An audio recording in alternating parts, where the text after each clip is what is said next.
This show is brought to you by Safety FM. What's up, peeps? Welcome back to Rebranding Safety. Today is the last episode, the delayed / late last episode of the quarterly co-host. Let's jump into the intro and we'll talk some more about it. Let's go. The problem in safety isn't deviation, it's complexity. Health and safety has gone mad. Health and safety is trying to unpick having gone mad in the past. There's no one solution and one problem. The problem is that we are looking for one solution. Does the structure of the team allow them to flourish? Feel safe enough to be uncomfortable. The environment defines our behaviours. People aren't the problem, they're the solution. Rebranding Safety, crushing the stereotype. Brought to you by Riskfluent. What's up, peeps? Welcome back to Rebranding Safety. Rebranding Safety is a YouTube channel and podcast that's attempting to do exactly what it says on the tin. So if you're new here, hit that subscribe button, like button, follow button, whatever it is on the platform that you are listening / watching on. My name is James MacPherson. My name is James MacPherson, and I'm your host for today. I'm also the lead consultant, MD, and founder, and all fucking fancy titles that we put on shit nowadays, of Riskfluent, which is the health, safety, and culture and fire consultancy that sits behind Rebranding Safety. So if you need help with that stuff, go and check it out. So we're late. I apologise. We are so freaking busy. I'm going to do another diary episode after recording this intro. I've had to record this intro on my to-do list for an embarrassingly long time. I tried to do it on my phone as we went and it cut off and it didn't work, and then I just kept forgetting, and you don't care. You don't care. You just want content. And we have built that rod for our own back, and you deserve that content. But at the moment, we're slipping a little bit. So slight apology for this to be late. The next apology is we don't actually have a quarterly co-host for the next quarter, so we're going to pause it for a little bit because it's surprisingly hard to find somebody that wants to do it. It's hard. It's a lot of work actually to try and get guests on the podcast, and particularly with people that are going to do 3 episodes, and it's a lot of work. So quarterly co-host paused for now. Hopefully got some value out of the ones we had. I've thoroughly enjoyed doing them. For those that we've had, thank you for everyone that's done a quarterly co-host. I'm kind of glad we're finishing on Tom because it's one of my favourites. But without further ado, let's jump into the last ever, well not ever, but the last for now quarterly co-host and the last quarterly co-host episode with the amazing Tom Geraghty. Tom, welcome back to the podcast. Last time you breathed a sigh of relief. Oh no, it's good to be here. I'm looking forward to this one. I've really enjoyed the past 2, and I think this is going to be a culmination of all our. We've had quite a lot. I've had quite a lot of people say, "I've listened to it. It's been really good and really enjoyed it, and got a lot from it." So thank you very much for coming on and for staying on for 3 episodes, surviving 3 episodes. So we're going to start off for a short period of time, kind of talk about the relationship with psychological safety and workers don't work imagined, and then we're going to dive into some questions that we got from a LinkedIn post where we asked people to give us their question on psychological safety. Before we do that, I just want to give a quick introduction to yourself in case there's any weirdos out there that like to start series halfway through or at the end. That's a good chat. Thanks. So So my name's Tom Geraghty. I'm the founder of psychsafety.com, and my passion, so I'm basically a psychological safety geek. That's what I do for a living. I geek out about psychological safety and get other people excited about it as well.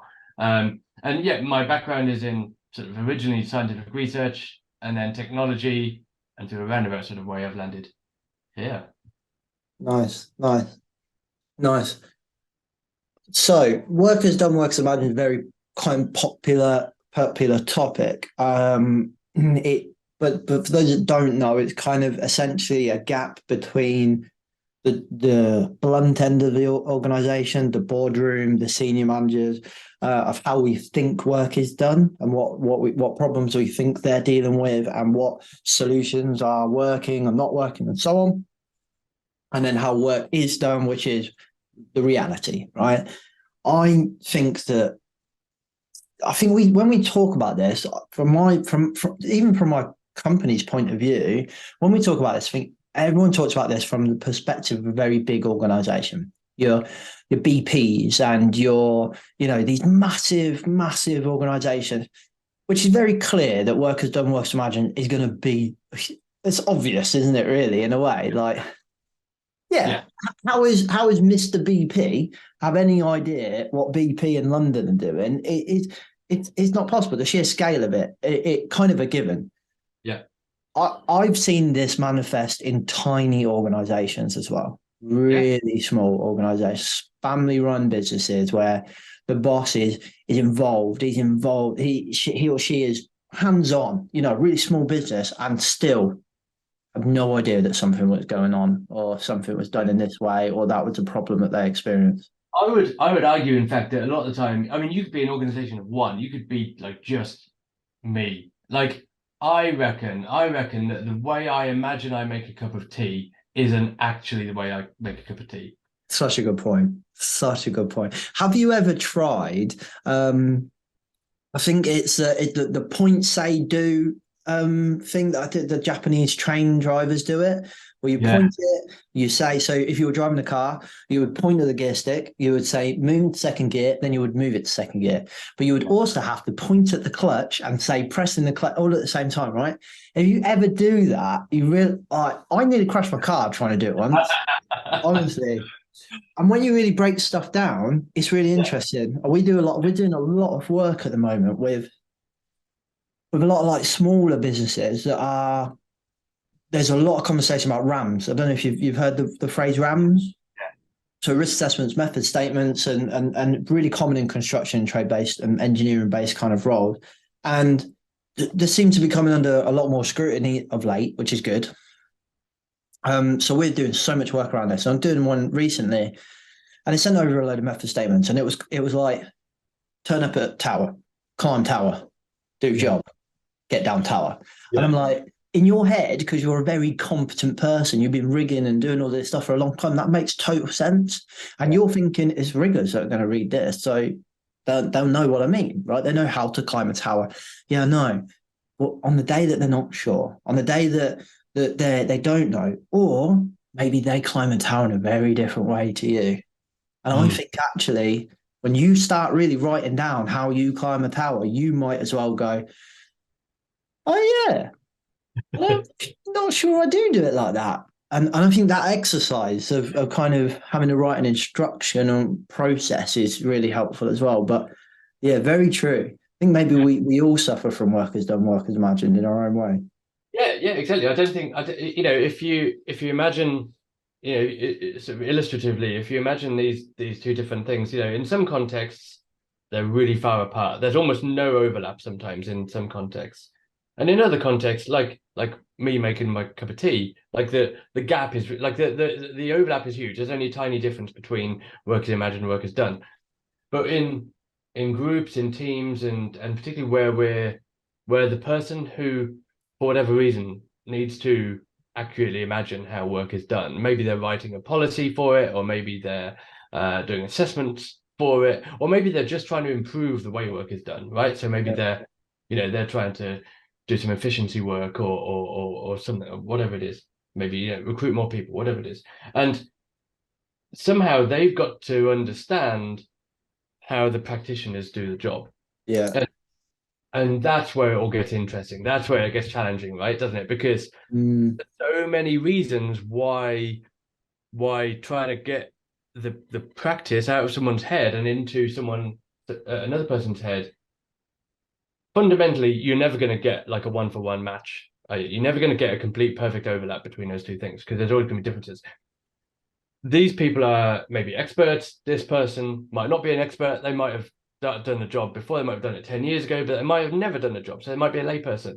If a surgeon explains to me how he cuts off someone's leg, he's going to simplify things. He's going to, he's not going to name every like artery and tool and things. Yeah. He's going to say basically tourniquet, saw, leg off, done. Yeah. And so like we simplify things for lay people. We might we probably tell a different story to our colleagues who we feel safe telling one story to, maybe. We tell a different story to our boss, because we know, their motivations are slightly different. They're going to want to hear slightly different things. We might tell a different story to the health and safety inspector or the compliance person or something else. maybe, and probably not intentionally. We just know who they are and what context they're in. Yeah.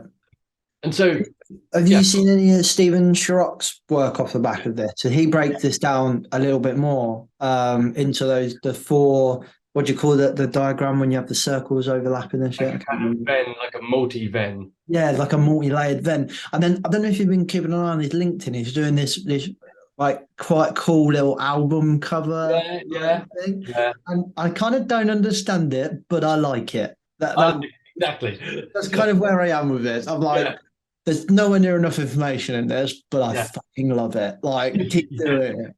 Yeah, like I don't get it, but I'm in. Yeah. Yeah. How much? yeah.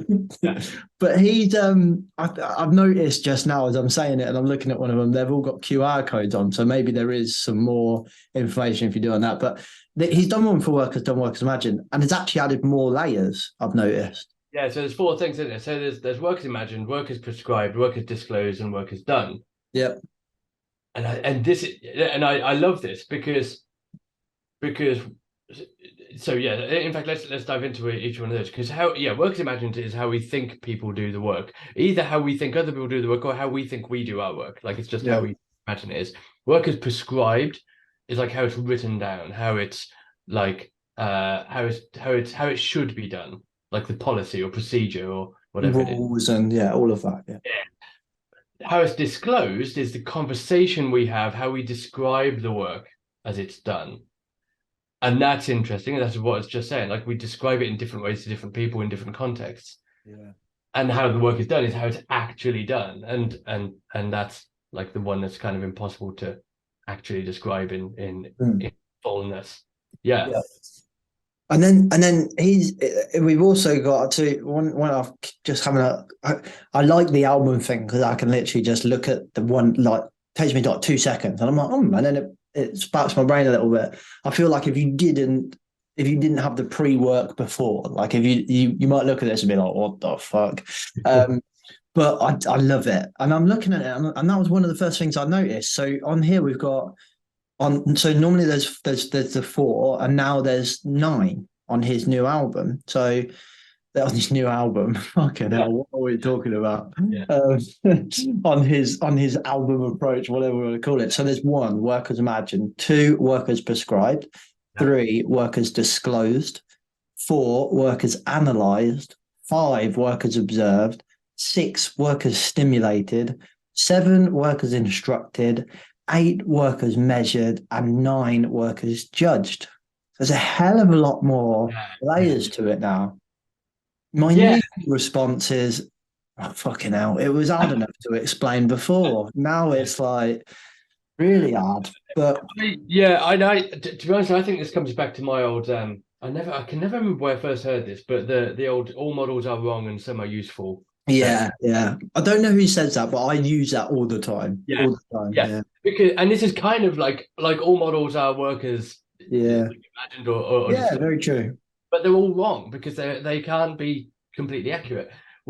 And so in a sense, I think Stephen Shorrock's nine layers is like more accurate, like maybe it's more true. But in a sense, I kind of feel it's less useful because we're getting to the point where I can't remember 9 things. I can barely remember 4. Like, so it's great. Like, it's a good like it's a more detailed model, but maybe as models become more complex and more accurate, they become maybe less useful in application. But looking at these 9 levels, I think as I read them out, I can really start now to see how the relationship with psychological safety in a hell of a lot of these layers. Whereas if we say Workers Done, Workers Imagined, I'm struggling to maybe start going, where does psychological safety sit in that? When we start to look at it as imagined, prescribed, disclosed, analysed, observed, simulated, instructed, measured, and judged, I'm like, okay, psychological safety is fitting in nearly every single one of those layers.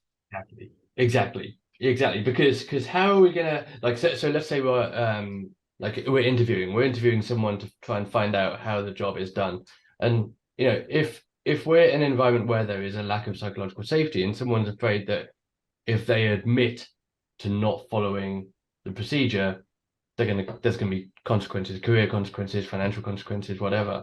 Yeah. Or even just interpersonal consequences. even just being judged and frowned upon. Like they're not going to admit that they do it a bit different. Yeah. To the procedure, and then how we prescribe the work is that gap is going to increase, isn't it? Like so that the gap between the two types of work is going to be bigger, and that's damaging. It's not only damaging it's damaging our way that we can improve work. We can't improve work if we can't imagine it accurately. Like in fact, any what you see a lot of the time, in fact, is where we disclose the work, or someone discloses the work. It's imagined, it's described, it's prescribed, and then something is changed to improve the process. But what actually we're doing is improving the not real process. And we're not improving how it's actually done. We're improving how it's imagined to be. But maybe that improvement in practice doesn't work. In practice, it might even make it worse, or less safe, less efficient, or even just harder to do. I don't think I've ever heard anyone explain it like that. But that one liner, we can't improve what we can't imagine. So if we can't imagine work as it actually is done, we can't improve work as it actually is done. Like, I fucking love that. That nice. That's really nice.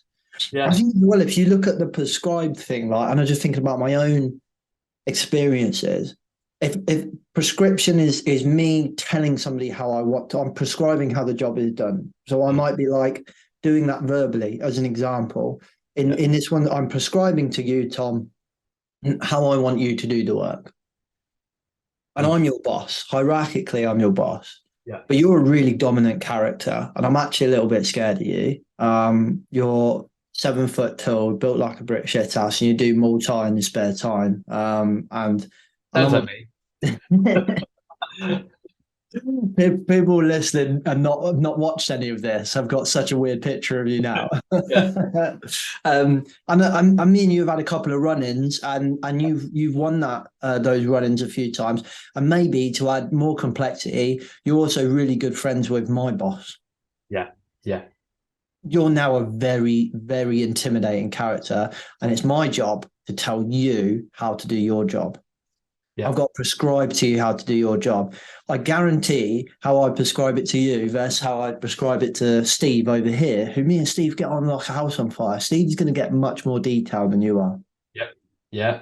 Guaranteed. Because I don't want to talk to you. I'm scared of you. You don't want to talk to me. You're probably going to challenge me as soon as I say something. So I'm going to be like, all right, Tom, can you just go and do that job over there, please? Thank you very much. Bye. And that's pretty much it. Yeah, exactly. And in that scenario as well, the person being told how to do the job is probably just hunting for errors, for mistakes, not actually, that doesn't work like that. Like trying to, looking out for mistakes that the boss has made so you can point them out. And that sort of dynamic is it's destined for failure. It's destined for incidents. It's destined for disaster because something is going to go wrong. But the converse of that also applies, right? Because so I was having this conversation with someone just a couple of days ago, in fact, in relation to IT policies, so like IT and technical policies, right? And then so we were talking about someone else who had a whole bunch of work to do to create a whole huge set of policies for an organization. Organization needs to comply with all this stuff. We need a load of policies to in order to comply with it. So bring someone in who knows the regulations, the legislation, all this sort of stuff, or good practice, ITIL and Cyber Essentials and ISO and everything else. Write the policies for us. Okay, right. Well, that's going to take a certain amount of time, and I was saying they're going to need to spend weeks on discovery and finding out how the process actually works. How do people actually do these jobs? How are backups run and all this stuff? Someone else is saying, no. You just need to look at the regulation and like the rules and the laws, then write the policies, and then the people will just have to do the job according to that. I thought this is really interesting. This is where, if only it was that simple. Oh yeah, and this is where we have a real, and I think this is kind of old view, new view kind of stuff. Like, are we setting the rules first and saying you've got to abide by the rules?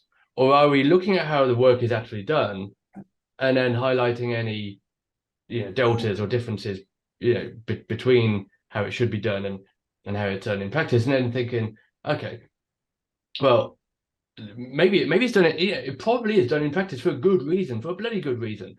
In fact, a lot of the time in technology, it's done in practice this way because the policies and rules were written 20 years ago when technology was completely different.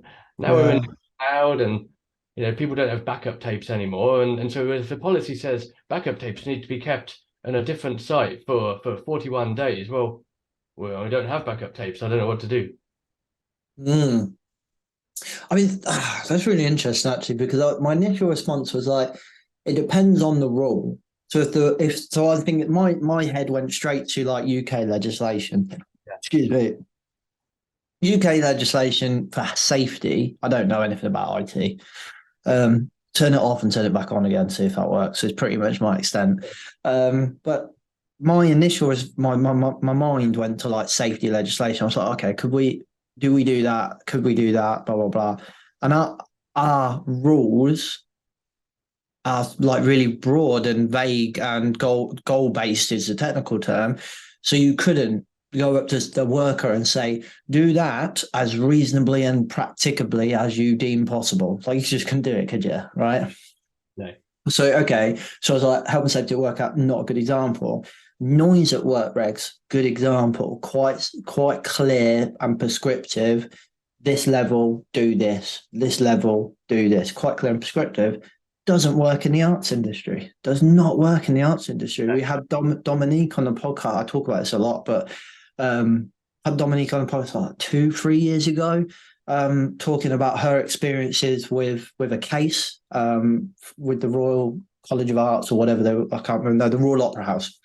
And basically they summarized, they concluded that regulations are not fit for purpose because they were written based on factories and industry, not for arts. And the predominant part of our economy now in England, in the UK, is what? Performing arts, probably music and industry. Not factories, boot and shoe, steel, all kind of gone.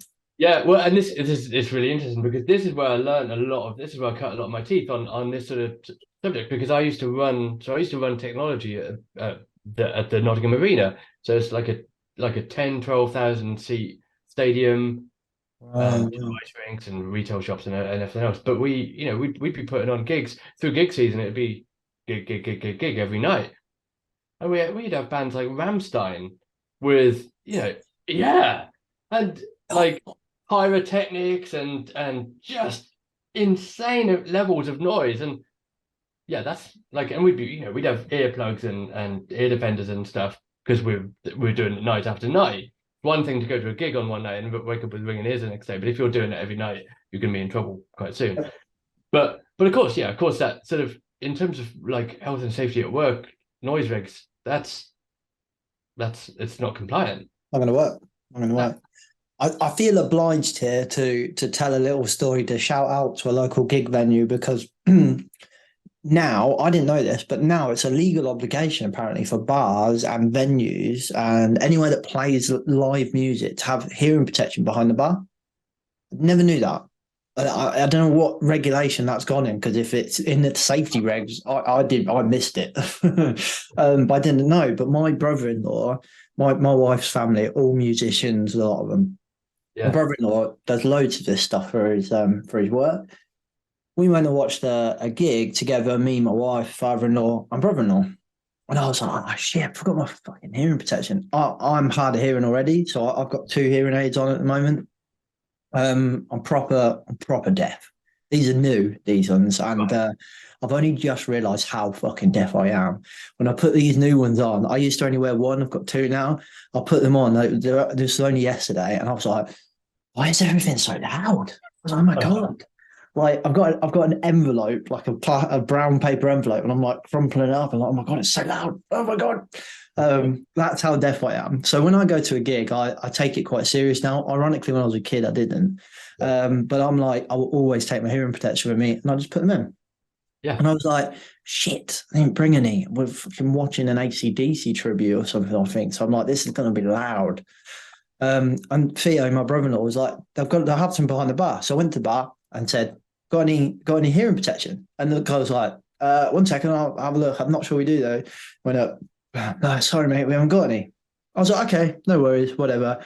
Theo was a bit like, oh, it's against the law. And I was like, do my job for a couple of years and you'll realise the law don't mean shit, mate. But fair enough. 5 minutes later, the same barman that served me came over and brought me some. So he'd gone and found them, got some, come and found me in a packed venue and gave them to me. And I just, as you were talking about working in, we were talking about gigs and stuff, I thought, do you know what? I don't know who that lad is, young lad. Don't know who he is, but he deserves a shout out. Like, well played, mate. Well played. Yeah, that is cool. That is cool. But anyway, completely off piece, that was. We're not here to talk about the noise at work, Rex. No, but I think, and I think this is where it's. I find this whole idea really interesting because we're kind of talking. In one sense, we're talking about edge cases, like when we, particularly at a policy level, when we talk about work, we imagine there's a certain type of work, a certain type of workplace. We imagine offices, factories, maybe hospitals, schools. The sort of standard cut and paste, almost like workplaces. But actually, that's the standard cut and paste workplaces are probably like 1 or 2% of the actual places that people actually spend most of their working lives. And I'm reminded of the I'm trying to remember the Toyota production system principle of getting as close to the work as possible to sort of analyze work. Is it Genshi Genbetsu? I'm going to say that wrong. Not a clue, mate. Someone in the comments will correct me on that, I'm sure. Tom, it's actually Genshi Sushi. Yeah, all right, mate. Whatever. I think it's like it's Genshi Genbetsu or something like that. But okay, it's basically like getting as close to the work as possible to learn the most about work. You can only learn about work by getting as close to it as possible. So this is like, so the best way of doing it is by doing the work. The best way of learning about the work is by doing the work.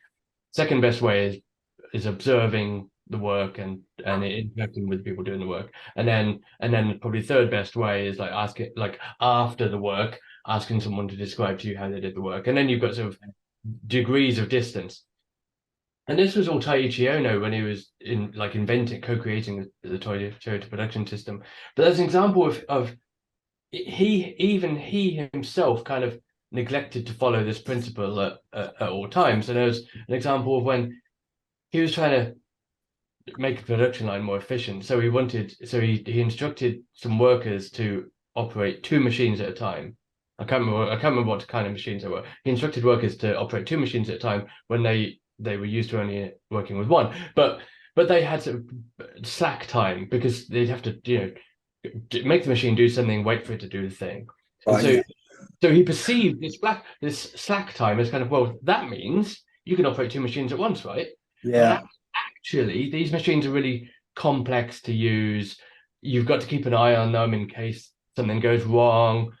And so he didn't get close enough to the work to understand how it was actually done.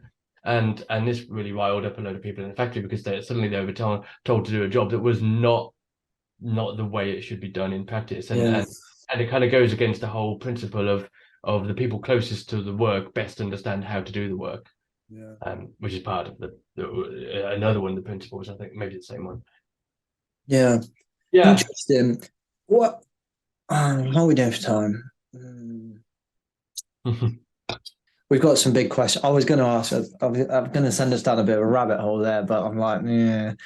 Is there anything else you want to cover on works done, works imagined before we get into the questions?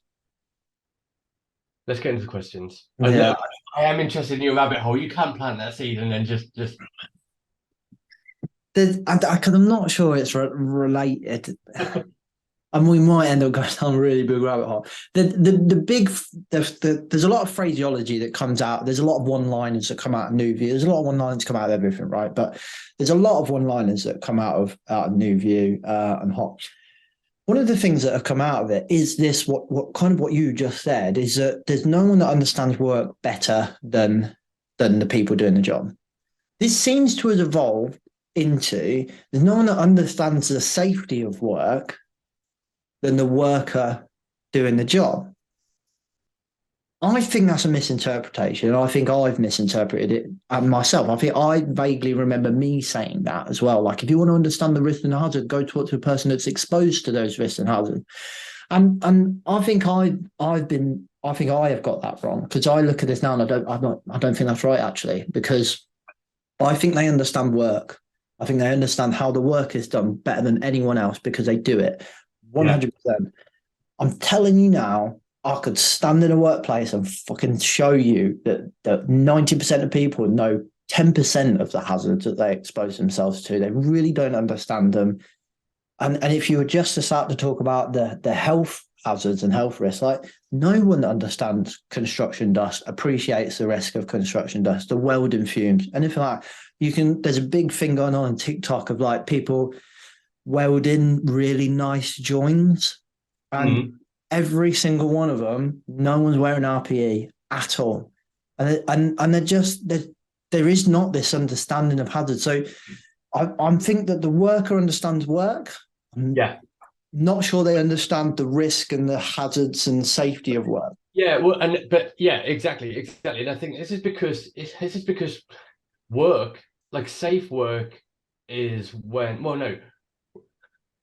you don't understand, you can't perceive hazard in a sense, because hazard is the absence of a bad thing happening, right? So I mean, you can perceive, that's maybe not a great way of putting it, but let's put it like this, so I'm taking motorbike lessons at the moment, right? So I'm taking a lot of motorbike lessons because I'm not very good at it. So one of the things is one of the things that is drilled into you is to do like checks, like safety checks, over your shoulder checks. So whenever you're doing any sort of maneuver, you're changing lanes, you're making a turn, you're coming off a roundabout, whatever, you look over your shoulder, because there might just be a car or someone else or something trying to undertake or overtake you, and that could end up in disaster. Now, you could. And actually, because of the way motorbike tests have been done, it's only fairly recent that you had to go through a lot of tests to pass. A lot of older motorcyclists pretty much just got on a bike and like barely had any lessons. So you could go your entire life just riding around, looking in the mirrors, never doing any over the shoulder checks, and you're absolutely fine. You're absolutely fine. You've survived all that time. This is kind of survivorship bias, right? So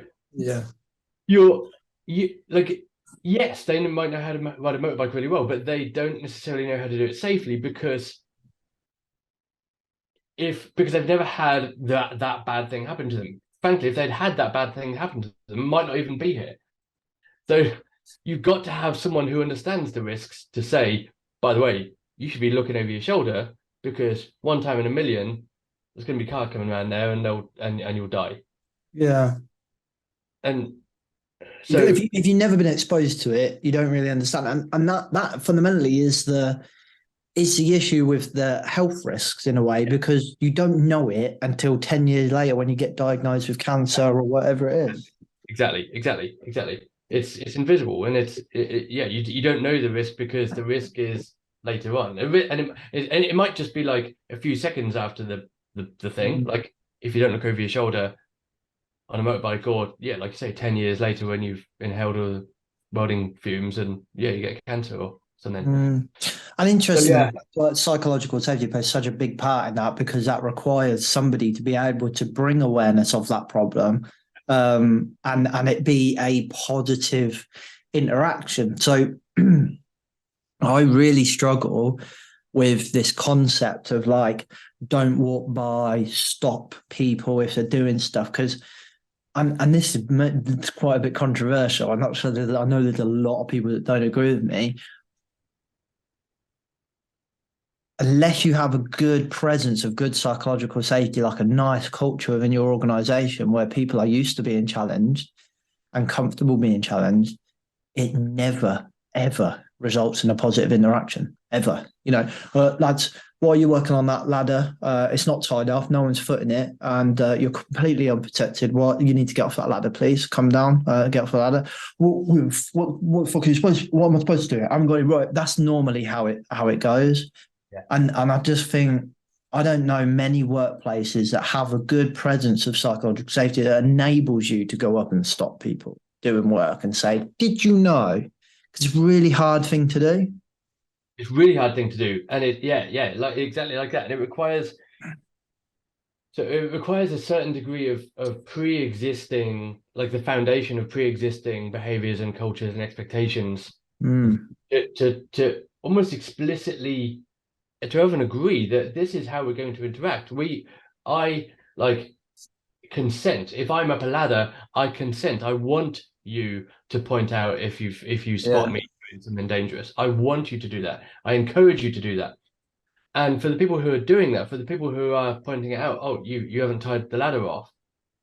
The way you do that, is, oh, did you, maybe the way you do that is, oh, did you know that's not tied off, by the way, Bob? Not, if you go up and say, Bob, what the fuck do you think you're doing? The ladder's not tied off, you idiot. Well, you've conveyed the same information, right? Yeah. You've started and you've invited a negative. It's kind of with a negative tone, isn't it? Yeah, but even when I find people that are pretty good at approaching it, "Hi guys, can I borrow you for a second? Do you mind just coming down the ladder?" Immediately it's bad. Like I can lick the tension in the air. Like I could just feel it. And I've sometimes, it depends on the situation. Sometimes I say, don't get me wrong, I'm not. If I think someone's going to really fucking hurt themselves and really die, I'm going to stop it, regardless of that. But what I'm saying, as an approach within your organisation, like things like don't walk by, I just don't think it encourages the right environment unless you're going to put the years of work in up front that makes people comfortable to be challenged. Yeah. Additionally, if you're, so let's say tying off a ladder, right? You're the manager that's resourcing that environment, and you say, "Come down for a ladder," and they say, I say to you, "It's not been tied off," and you say, "Well, yeah, that's because you cut our budget on ropes and chains and hooks, and we're not allowed. We haven't got enough rope or whatever to tie it off."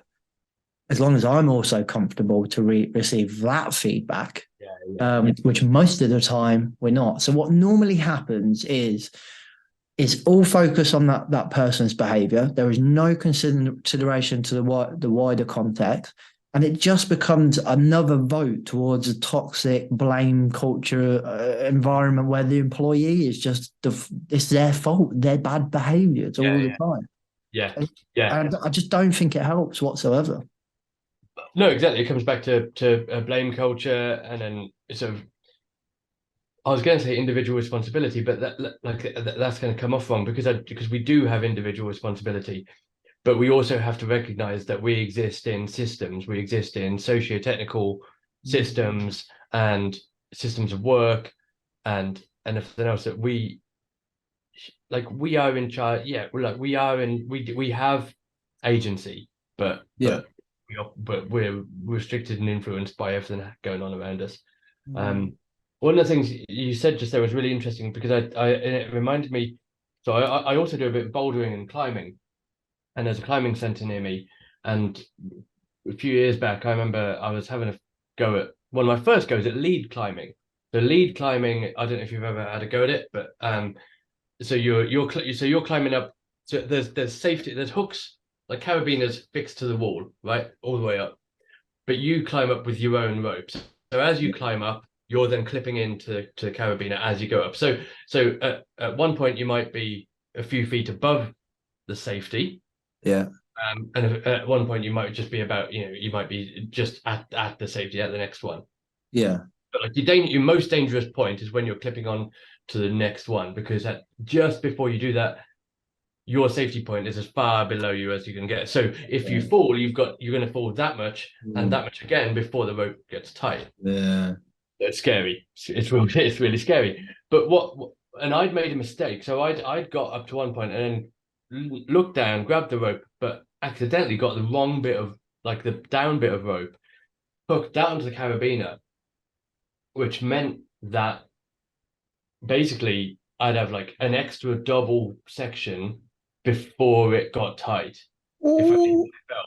And someone, just a complete stranger, spotted what I'd done and shouted at me, like shouted in a firm but not assholey way, that what I'd done, and like, stop, unlatch that, put that back on, refix your safety.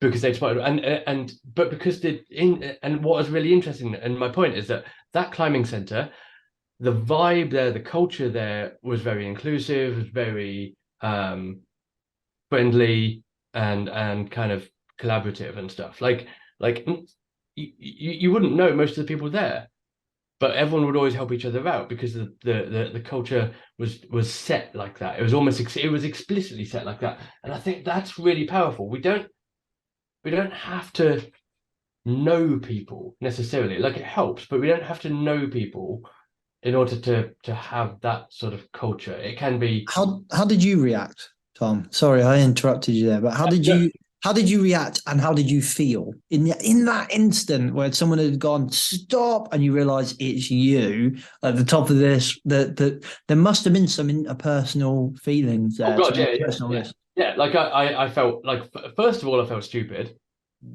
but on reflection later on, I was like, I'm a beginner. Like, I'm still practicing. I don't know what I'm doing. My B layer was also a beginner. Like, we were practicing together. So we were trying to do everything safe, right? We had a B layer. We were doing everything safe. But this is the thing. Like, the people closest to the work don't necessarily know that. So I felt stupid straight away, but I also felt scared because until I refixed it, I was at risk. Like, you're fucked. yeah. But I was incredibly grateful, because if they hadn't done that and I'd carried on climbing, and I got another 15 feet up, and that makes 15 feet up there, 15 feet, and then you're 3 feet above the ground before it clicks in.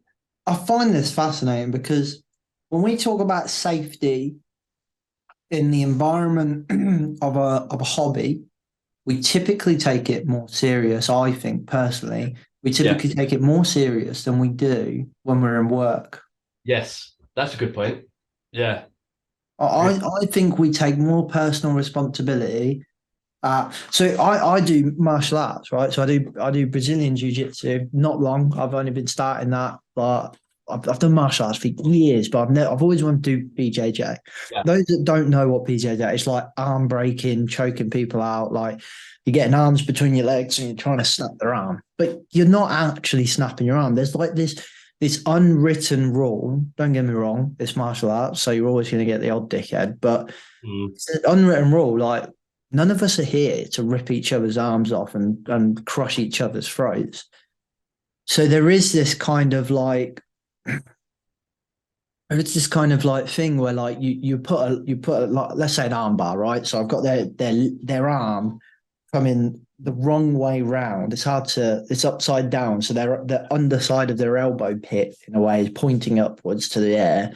And I've got their hand, and then I'm going to push my hip through their elbow to try and pop their, right. So that's like an arm bar. Yeah. Anyone that watches martial arts will be like, yeah, we all know what an arm bar is, James. And so you're trying to do that. And I remember once I had this young lad, and I got this arm bar on, and it was on. And I'm pushing it, and I'm going slow. I'm like, he's not fucking tapping. Like, what is going on? And sometimes in blokes as well, there's a bit of arrogance. Like, we want to go, oh, how fucking hard can I go? I'm not being tapped. I'm like, the second you've got me, I'm like, tap, tap, tap, tap. I'm like, get me out. I'm done. Don't break my arm. But this young lad, I was thinking, he's young, he's male, he's surrounded by a lot of older blokes. Maybe he's trying to prove himself or whatever. And I'm going, turns out he was just super dexterous, proper flexible. And he was like, no, I'm cool. I was like, are you all right, mate? He's like, yeah, keep going. I'm like, are you sure? He's like, yeah, I got proper flexible arms, mate. And I'm like, and I went a little bit more, and then I was like, I'm done. I'm happy. I've got the lock, but like, I don't want to snap your arm. Like, if you think you're dexterous, that's cool.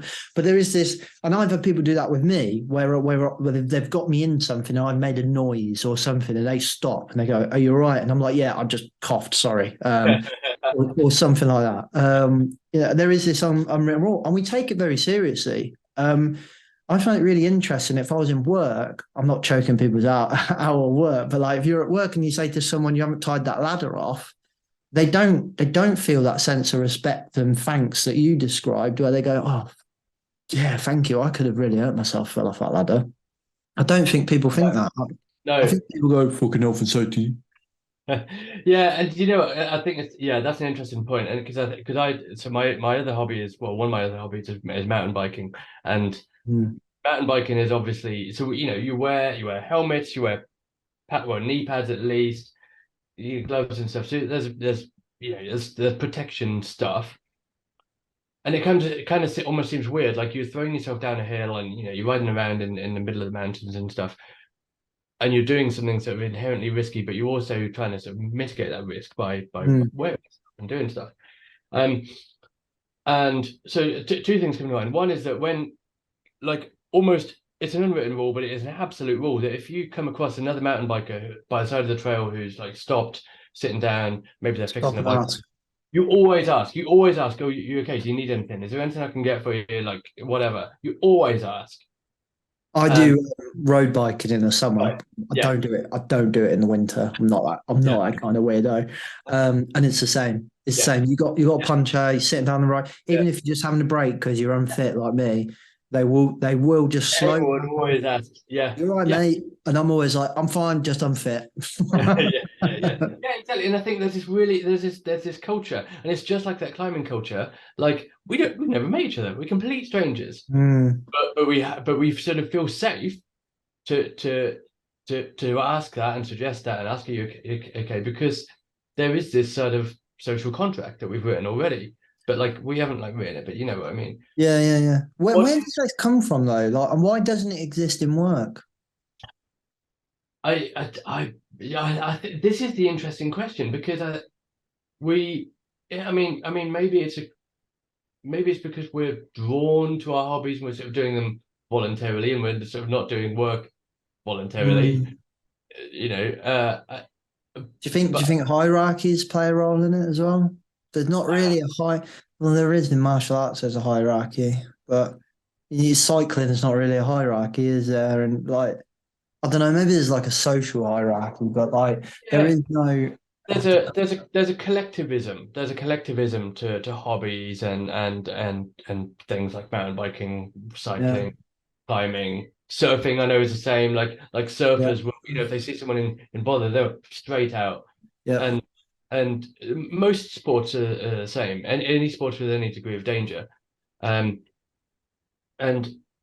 But yeah, I wonder if it's because it's something we enter into voluntarily. I know we're not. I mean, we're compelled to work, but we're not compelled to work there. Yeah. But there's a lot in that, isn't there? Rugby is the same. I played rugby for years, and that's exactly the same. I've been in I've been in a ruck where somebody's leg folded back on themselves. Yeah. And we heard it snap. You've never seen a bunch of blokes move quicker. Like everyone, the poor lad was right. I tackled him and he went down, and then 3 of my lads went in to try and turn the ruck over. 3 of their lads went in. This was like social rugby, so they're all fat people basically, and it's not a ruck at that level. Is what they call it in rugby is a ruck. It's not a ruck. It's a fucking pylon, and it was just, and I just heard it, and I was like, "Oh, everybody up!" And then everyone was like, "Yep, everyone was up." Like there was loads of us shouting, "Get away, get away!" The ref came over. We were like, "Fucking medic!" And everyone just comes on it. Like, and then we had like 3 games going on that day, and like within a couple of minutes, the first team game stopped, second team game stopped, and we had an ambulance. The whole club just switched on. Big incident. Off we go. And it very much, and I'm not saying a workplace wouldn't do that. I think if something goes wrong in a workplace, I do think we tend to come together. There's this sense of camaraderie, but I don't think it's there until that happens. It's not there before, in that moment where we go, like your story. If that was in the workplace, I'm not sure I'm not sure the person would feel. Do you know what? I'd even go so far to say, Tom, I'm not sure you would feel the same at work. Then you're quite mature in this way of thinking. I think maybe we could even suffer from this. There's this weird thing that when we step into work, we become a bit of a different person. Yeah, there's definitely a degree of that, and there's definitely. And I'm wondering if there's a sort of bit of almost we're becoming a bit sort of parent-child like in work, because we perceive that we perceive all the policies, procedures, we perceive that there is, our employer is there to look after us and protect us, and we shouldn't come to harm through work, and we sort of have this belief that work should be safe and work is safe. And maybe that's the difference. We perceive work to be safe, and work should be safe. When you're playing rugby or riding a mountain bike or going climbing, you're entering into an activity that is inherently risky. Yeah. And you enter into this social contract. And I think it is a social contract. Like you said, there is this social contract that, like, hey, look, none of us playing for England here. We're barely even playing for the town that we live in, if I'm honest. Like, we're here to have a bit of fun, play a sport that we love, do a sport that you love, whatever. And you're going to work on Monday. Accidents happen, 100%, get it. This ain't no zero harm rugby. Like, we are trying to hurt each other in a way. We're not trying to hurt each other, but we're trying to dominate each other. There is a social contract, but and interestingly, when you get, I remember playing in Bedford once, and there was this one guy that he was there to hurt people.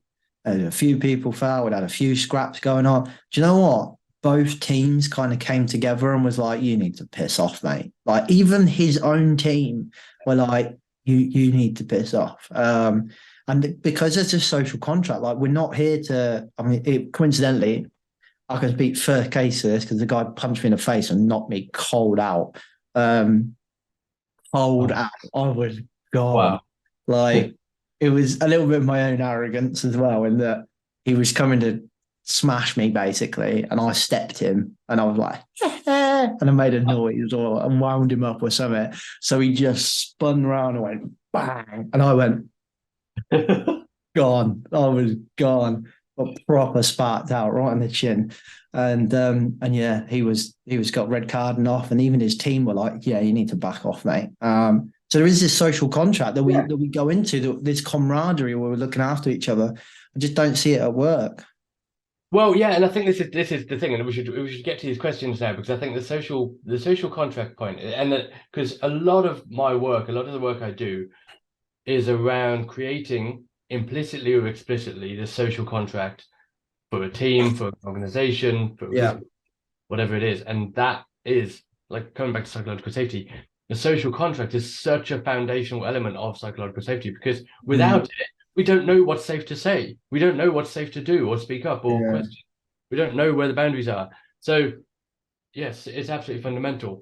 I told you we shouldn't go down the rabbit hole. We've just wasted that. Like that. So, any particular person's question you want to start on, or if not, I'll just pick one. You choose. I'm keen to.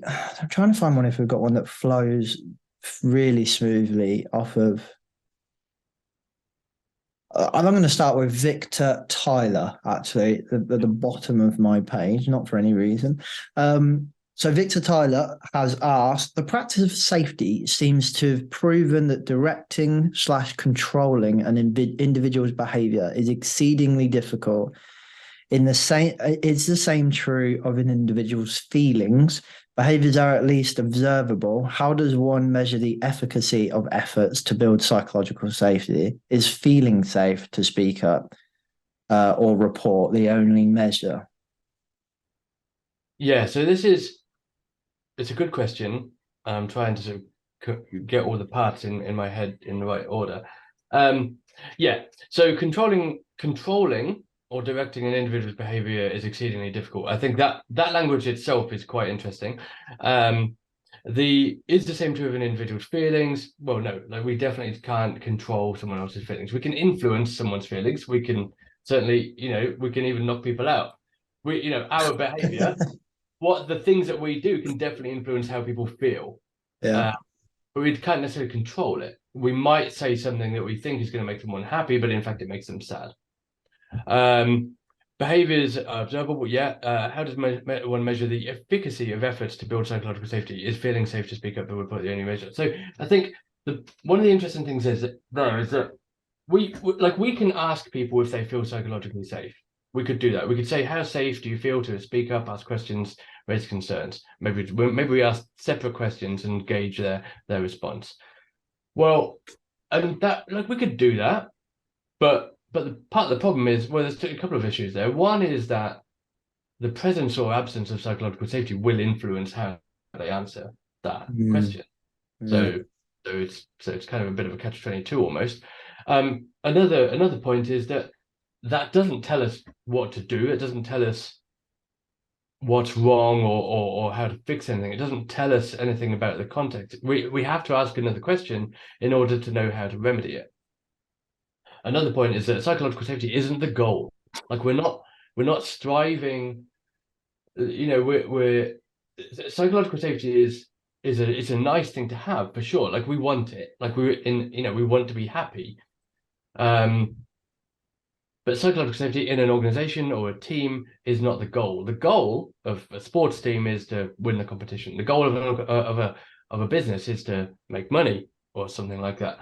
The goal of the health system is to save people's lives and extend people's healthy lives and stuff like that. So our goal is whatever our goal is.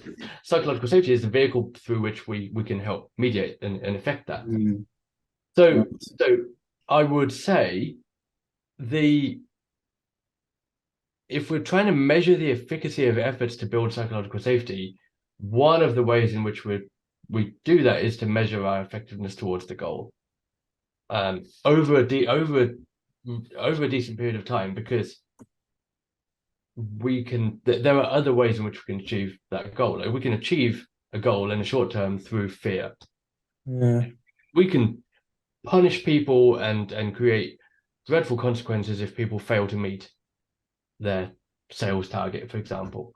Now, in that quarter, and this is what you see. This is why like sales teams have such high turnovers and churns and stuff like that, right? Because the short termism in that approach achieves the target in the short term, but it doesn't achieve the goal in the long term. Over a longer period, we need to foster effective cultures and practices. And so one of the ways that I do this is to measure, but in a qualitative way, the propensity, the capability, and the frequency of the behaviors that both foster psychological safety and are enabled through psychological safety.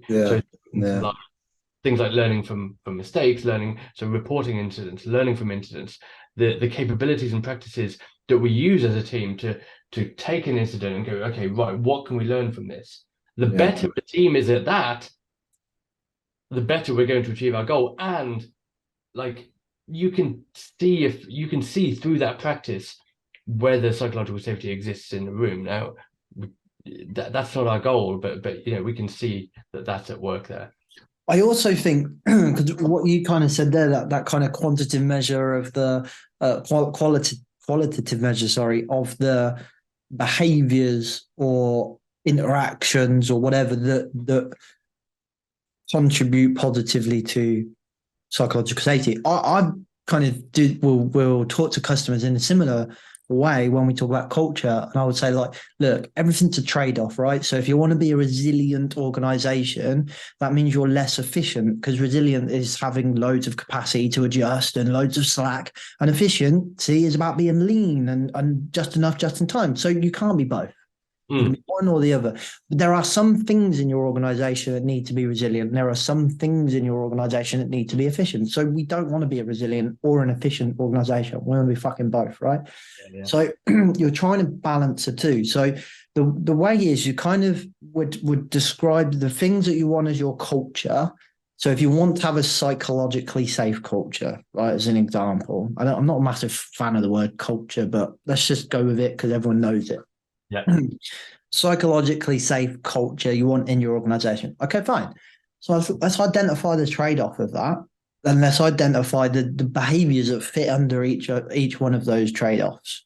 Right. So you want to have a real hierarchical command and control. So there are benefits to a hierarchical command and control approach. If we're in an emergency situation, fuck psychological safety. Tell me what to do and I will do it.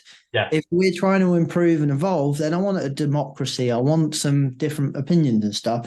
So there's a balance. So listing off these, and we call them votes towards the culture one. And the scale sometimes tips to psychological safety and sometimes tips towards fear and demand and fear and control or whatever. And it's this constant, like a temperature gauge of a nuclear plant. It's up and it's down, it's up and it's down, it's up and it's down. And so I think when I read Victor's comment, it's just like remove the word goal would be my first thought. Just to get rid of the word goal and just have this kind of indicator of where are we at this moment. Okay, cool. Where have we been over the last month? And you just imagine this kind of like, when you have like an ECG or whatever it is, and it's going like a lie detector test.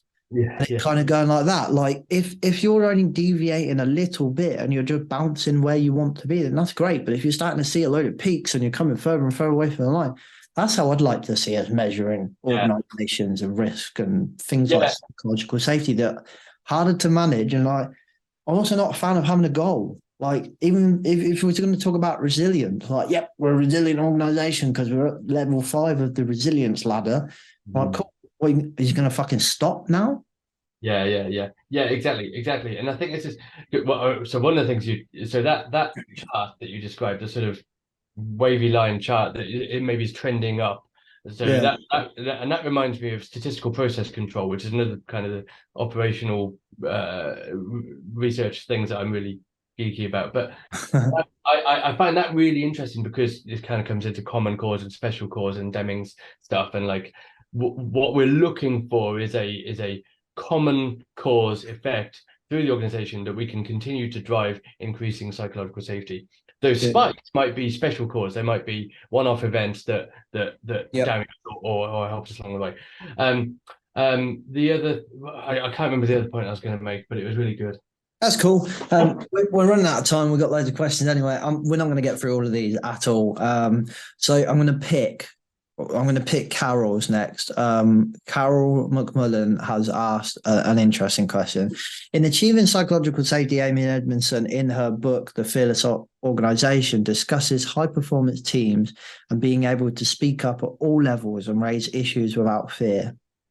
Given diversity, personal attributes such as ego, agency, ambition, different leadership styles, etc., what strategies do you think we put in place to encourage such an environment? I think this is quite similar to Bill's as well. So, because with Bill's also talking about kind of diversity. So I might just read Bill's question out as well. I know that's a lot for you, Tom, like 2 really big in-depth questions, but they feel quite similar for me. Bill Stetner, who I know quite well through WhatsApp and the amazing digital world we live in, Bill has said, how can we plan for psychological safety for people that have similar backgrounds and perspectives as us and people that have completely different backgrounds and perspectives as this at the exact same time? So I think they're both kind of talking about, Bill's kind of coming this as background and perspectives. And then I think Carol's kind of coming at the same question, but from a more personal traits kind of point of view. Yeah, and this is really interesting. This is probably some of the most interesting work to do around psychological safety and culture, because particularly now that we have teams, distributed teams, remote teams that encompass people from all over the world, right? So we've got people from different cultures, different socioeconomic backgrounds, different educational backgrounds, different abilities, neurodiversities, and perspectives and contexts. So we're all coming to this with really different ideas and sort of backgrounds and takes on stuff. Like back in the day, I say back in the day, maybe even just 10 years ago, many teams were very not homogenous, but more similar, because you might be in the same town, you're doing the same, you've got the same skills, you've maybe from school, so we're now dealing with much more diversity than maybe we're used to in the past. Yeah. And it's very much like back in the day. You do used to have. There's a town just around down the road from me called Corby. It's a steel town. So and everyone's Scottish. Everyone has a really thick Scottish accent. If anyone drives through Northamptonshire, you'll know Corby, right? Because like everyone kind of sounds like me. This weird, little bit Cockney, little bit farmer accents. Kind of what our accents like. And then all of a sudden, you go to this town and it's like, "Hey, you me? How you doing?" And you're like, "The fuck." That's a really bad accent. But you're just like, what the shit? It's this weird, it's very Scottish, but it's not quite a Scottish accent. And it's very strange. And that's because a load of Scots came down with the steel trade. They lived in that town and everything there is Stuart and Lloyd's Rugby Club, Stuart and Lloyd's Football Club. And they were a steel company. And you would live in that company, you would in that town, you would work at Steel and Lloyd's, you would go to the club at Steel and Lloyd's, you would play rugby for Stuart and Lloyd's. Everything. So you were all very homogenous, like you say. Exactly. And that homogeneity fosters a kind of almost shortcut to psychological safety, because Amy Edmonton, Henrik Bresman have done. There's a lot of research on this. There's one study by Edmonton and Bresman that highlights performance and diversity and psychological safety as a mediator. And what's interesting is that diversity itself, without psychological safety, inhibits performance, because, and you can sort of imagine how this works, right? Yeah. Because we're coming from different perspectives, different languages, different capabilities, and different contexts. So we don't have a sort of shared language. We don't have a shared set of practices. We don't have a shared background or context. But when we put some effort in to create a culture of psychological safety where we're allowed to sort of say things that might seem a bit weird to other members of the team because it's a local colloquialism, or our way of the way we're used to doing things over here is like this, and the way they're used to doing things over here is like this, and so but we've got the safety to talk about that, and safety to come up with shared ways of doing things. And I think that's the thing. Like it's one of the most powerful things we can do in these diverse groups is to talk about that diversity, talk about our backgrounds, our contexts, our ways of working, and preferences and styles and stuff. So one of the things I do quite a lot is personal user manuals and team charters.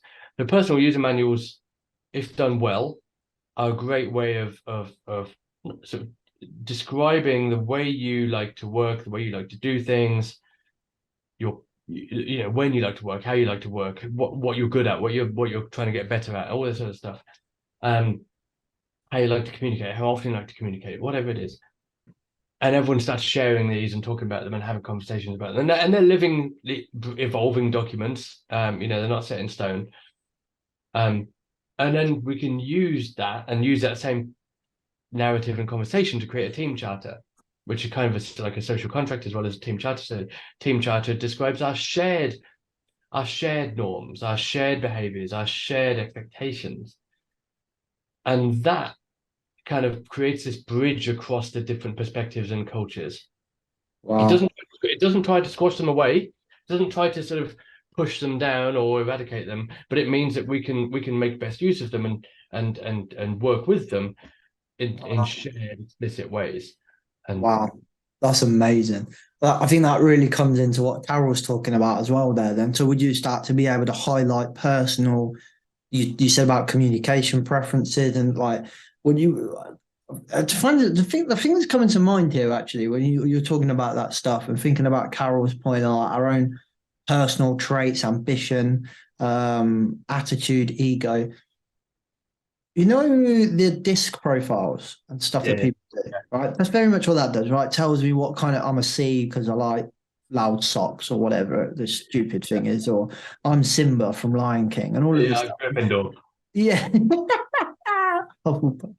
I do find Griff. I find them quite fun to do, but then they just sit there and they do fuck all. Yeah, And and I've always thought when you see people actually use them, it's for the complete wrong thing. It's like, oh, to being a manager, you have to be this category and that category. I'm like, no, I'm not really sure that's what this is for. But I've always wondered if we utilize them as a team to go, oh, hang on a minute. I know that Tom is an A and I'm a C.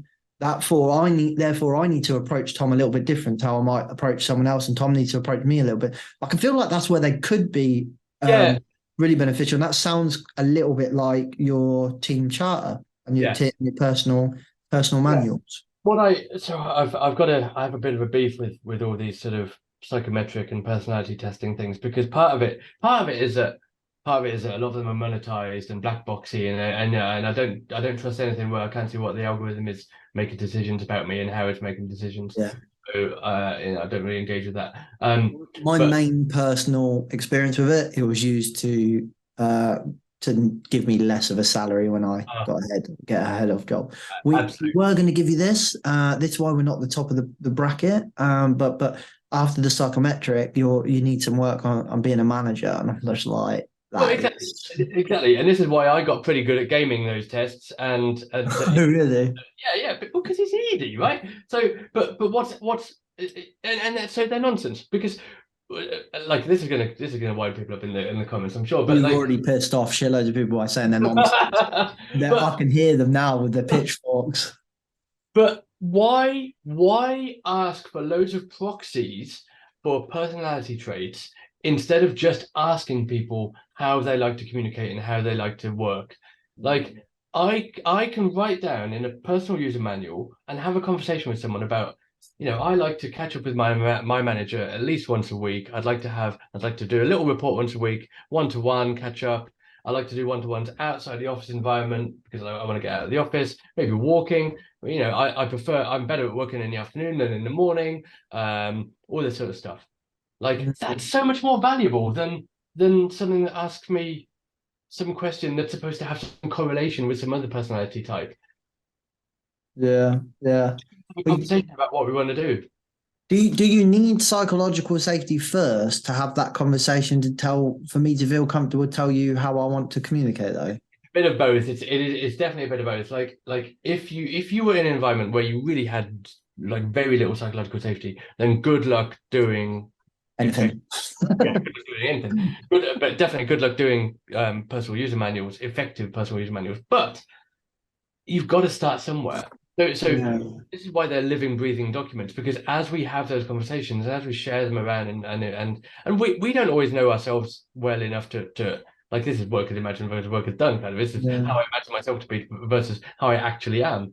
But so as we're writing and as we're talking about it, that's going to change and evolve, and we're going to change something and realize we're not actually like that or whatever.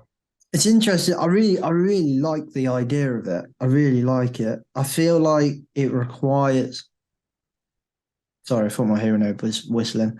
I feel like it's interesting, isn't it? Because you've got to be comfortable telling your boss things maybe that you're not quite good at, or that they might not agree with, or something. I don't know, like, and when there's that feeling that, like, oh, are they going to judge me because I'm not a very good communicator, and then are they going to come back to me? And this comes back to kind of what we were talking about earlier, that votes thing, is that the second you might do something like that, and if I feel comfortable to tell you I'm not a very good communicator, the second you use that against me, you've now got a vote to discourage psychological safety. Yeah, well, there's two important points there. So one is that the boss, the manager, or whoever should be doing this as well, for sure. There's actually I have a template for this, which is like a manager manual, which describes sort of how so if it's for a manager to describe how they will manage and do stuff, and it's and stuff like that. Another, but the probably more crucial point is that, particularly in terms of communication, I don't believe anyone is a good or bad communicator. But in the personal user manuals, we describe how we communicate. how we are best communicating. Someone over here might be best at communicating in written format. Someone else might be best at communicating in verbal. Someone else might be best at communicating in sketch notes. We all have our preferences and styles and their strengths. But once we start to articulate that, once we start to make it explicit and talk about it, we're not trying to this is the whole don't measure a fish by how good they are at riding a bicycle. If someone tells you my preferred way of communication is through written format, because that way I can best get my heads out on paper, my thoughts out on paper and juggle them and put them in the right place. Well, fine, then we'll do that. But so you're talking about what you're good at and what your preferences are, not necessarily what your weaknesses are. I mean, you might talk about what you're trying to get better at, and that's cool. But that's so that someone can help you improve at that. And a manager, someone in a position of status would do the same. Wow, amazing. I think I've said this at the end of every episode, Tom, but I genuinely could talk to you for a millennium. I really could. It's been an absolute pleasure. This is brilliant. Yeah. We should. I want to carry on, but we can't. Yeah. I can't. I've got to shoot. And you've got to shoot as well. Tom, if people want to learn more from you, they want to work with you, so on, what does that look like? What's the best way to get a hold of you? Best way is to direct way, just email me at tom@psychsafety.com, or you can head over to the website psychsafety.com.co.uk and dive in. There's loads of resources and a newsletter and a community and meetups and all sorts of stuff. So if you're just sort of taking tentative steps, then just head over there and see what starts to make you feel safe. Try before you buy, kind of thing. Yeah, exactly. Lovely. Thank you very much. Thank you very much for being a quarterly co-host and getting through 3 episodes. I think anyone that really is struggling to get their head around psychological safety, I'm hoping that they got a hell of a lot out of this. So thank you very much for that, Tom. You are a geek. You definitely are a geek. But that's good. The world needs more geeks, mate. So thank you very, very much. Been an absolute pleasure to get to know you and learn some more about psychological safety. It's been a pleasure, mate. I've really, really appreciated it, and I've really, really enjoyed it. So yeah, I genuinely really appreciate it, and it means a lot. Yeah. Okay, peeps, hope you enjoyed that episode. Thank you very much for being patient. Thank you very much for listening. Again, apologies for the delay. We're trying really hard to find ways to stay more consistent with the podcast, back to where we were, and get consistently putting them out on Mondays, like we have done for 5 years to date. We're just so busy at the moment. We're just absolutely rammed trying to get it out, and the podcast keeps falling foul of that, which it shouldn't, and we keep telling ourselves it shouldn't. We love doing it, but it's freaking hard work. So again, apologies. Like I said, quarterly co-host has paused, but that does not mean that you can't come on the podcast. If you want to come on the podcast, please don't feel like you have to be a speaker or an academic or a consultant, a freaking entrepreneur, rugby player, fucking celebrity, whatever. You are a celebrity in your own world, and your opinion, your perspective is really important to us. So please come on the podcast. Like, if you've got something that's just annoying you, or you did a post on LinkedIn, you want to talk about it a little bit more, you've seen a post on LinkedIn, you want to talk about it some more, something happened at work that you want to talk about it, there are ways to do it without going through the comms team and all of that stuff. But ultimately, we want to hear your perspective about working in safety, working with safety, whatever it is, risk management, culture, doesn't matter. Don't feel like you have to come on and talk about the airy-fairy kind of uber woke new view safety stuff. We haven't really had a technical conversation in a long time. So if you want to come on and talk about something technical, let's do it. It's just a chat. So please drop me an email, james@riskfluentltd.com, if you want to come on the Rebranding Safety for a chat. Maybe there's a few of you that you're like, us 3 mates are always chewing the fat about safety. Remember, we do this on Rebranding Safety with James. Yeah, bang on. Like, come on over. Drop me a line, or you can DM me on LinkedIn. Thank you very much. Check out some of the other social media platforms as part of trying to improve rebranding safety and get consistent with the podcast. We're also trying to increase the amount of stuff we do on Twitter, TikTok, Instagram, YouTube Shorts as well. So keep your eye out there. Make sure you follow us on all of those platforms. You follow me on all of those platforms. Make sure you subscribe if you're on YouTube, and keep an eye on that stuff and feedback. Yeah, if you like a style of stuff, and we've been playing around with how we make videos. I'm trying to do it whilst I'm on the road. Tell me what you think about that. Do you like it? Don't you like it? Please say you like it, because it's so much easier. But otherwise, I'll catch you next week. Don't forget to check out riskfluentltd.com if you need help with any of this stuff, and check out the next episode, which will be a diary episode, hopefully. See you later. Safe. The views and opinions expressed in this podcast are those of the host and its guests and do not necessarily reflect the position of the companies. Examples of analysis discussed within this podcast are examples only based on limited and dated open source information and should not be utilised in real life as the only solution available. Assumptions made within this analysis are not reflective of the position of the companies. No part of this podcast may be reproduced, stored or transmitted in any form or by any means, mechanical, electronic or otherwise, without prior written permission from James MacPherson.